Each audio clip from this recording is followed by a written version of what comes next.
Fin de la visite d'État du président de la République à Korogo.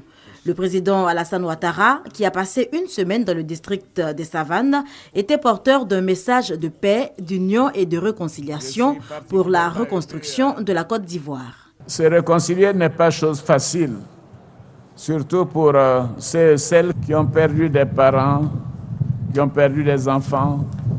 Une femme qui a perdu par exemple son mari et ses enfants, et donc qui se retrouve sans aucun moyen, c'est difficile. Mais si on ne pardonne pas, quelle est l'alternative? Donc il faut accepter de pardonner. Je vous le demande. Après avoir communié avec les populations de Korogo, Bengue, Ouangolo, Sinematiali, Bundiali, Ferkesedougou et Dikodougou, le président de la République met un terme à sa tournée tout en laissant une note d'espoir à ses hôtes. Les travaux des routes Bundiali-Tengrela et Bundiali-Odjene, qui sont des projets vieux de plus de 20 ans, ont démarré et seront achevés avant la fin de mon premier mandat, je vous le promets. Et nous avons également entrepris des discussions qui permettront de proroger l'autoroute de Yamsokro passant par Boaké, Korogo pour aller jusqu'à Ouagadougou.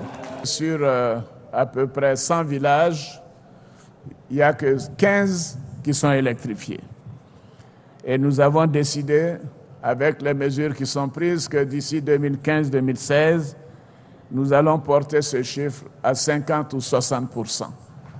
C'est-à-dire plus de la moitié des villages seront électrifiés, les villages de plus de 500 habitants.